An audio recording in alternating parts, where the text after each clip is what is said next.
इस दुनिया में कोई भी चीज की अर्थव्यवस्था जिस पे टिकी हुई है उसका नाम है व्यापार। समझ में आया? अब सुनो कहानी व्यापारी की। अकबर के राज्य में एक दिन पूरी तरीके से खजाना खाली हो गया। अकबर के राज्य का खजाना खाली हो गया तो अकबर ने किसको बुलाता? ऐसे बुरे वक्त में किसको बुलाता अकबर? बीरबल को। बीरबल को बुलाया और पूछा, बीरबल खजाना खाली हो गया, बता क्या करना चाहिए? बीरबल ने बोला, साहब इस राज्य का एक व्यापारी है, वो ही मदद करेगा अब तो बुरे वक्त में, और कोई नहीं कर सकता। उस व्यापारी को बुलाया। व्यापारी से बोला, मदद करोगे? हाँ साहब करूंगा। खजाना खोल दिया व्यापारी ने अपना। पूछा, तेरे पास इतना रुपया कहाँ से आया रे? इतना सामान कहाँ से आया रे? कि कुछ नहीं साहब, मैं टैक्स को चोरी करना जानता हूँ, कैसे कैसे चोरी होता है टैक्स। मैंने आप ही के जितने टैक्स थे ना उन्हीं में से सब बचा बचू के इतना सामान इकट्ठा कर लिया। अकबर का दिमाग खराब हो गया, टैक्स चोरी करता है। सामान तो ले लिया, इसको अपने हस्तबल में नौकरी कराओ। घोड़ों का हस्तबल है ना, वहां इसको घोड़ों की लीद उठवाओ।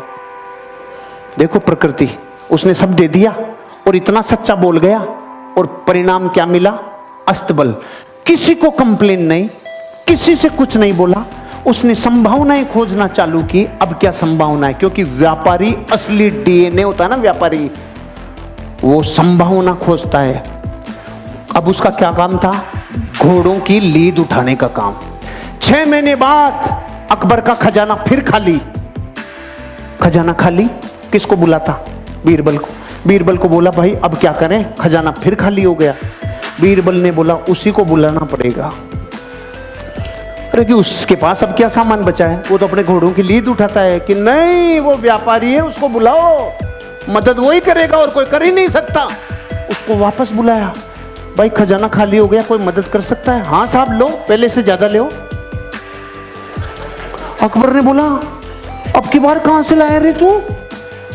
कुछ नहीं साहब, आपके जितने भी घुड़सवार थे, जितने भी सेनापति थे, सब भ्रष्टाचारी थे। सारे भ्रष्टाचारियों को बोला, तुम्हारी पोल खोल दूंगा, मुझे सही मुद्राएं, सोने की मुद्राएं देते जाओ, नहीं तुम्हारा गेम ओवर। वहीं से कमा लाया मैं तो भाई साहब। अकबर का गुस्सा चरम सीमा पे। इसको समुद्र के किनारे छोड़ के आओ जहां पे जहाज गिनेगा। इसका सारे दिन एक ही काम है, जहाज गिनेगा, कितने आए कितने गए। ठीक है भाई साहब। वो वहां गया। 6 महीने बाद अकबर का खजाना फिर खाली। अकबर ने बोला, बीरबल अब क्या करें? उसी को बुलाना पड़ेगा। अरे उसके पास तो निचोड़ लिया, अब क्या बचा है? कुछ भी हो जाए, बुरे वक्त पे देश को चलाने के लिए व्यापारी की जरूरत है। अरे कि सच में? कि हाँ, बुलाओ भाई, मदद करेगा? हाँ साहब, पहले से डबल ले लो। अरे अब की बार कहां से लाया?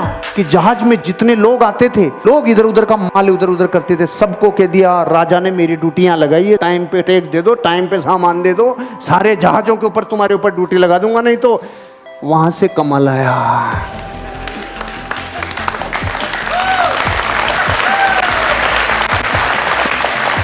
अगर मूर्ख होता और डीएनए व्यापारी का नहीं होता तो रोता रे। घोड़ों की लीद में से सामान निकाल लाया, जहाजों को गिनने में से सामान निकाल लाया। इसे कहते हैं धरती का असली व्यापारी, जो इंसान अपनी जिंदगी में संभावनाओं को गोबर में से भी निकाल लाए। और वो हैं करम फूटे धरती के, जिनके पीढ़ियों से कई सामान आ गए लेकिन उसने बत्ती लगा के रख दी। जो संभावनाएं खोजेगा दुनिया में वही बापू बनेगा। संभावनाएं खोजो, ये व्यापार में अनंत संभावनाएं हैं।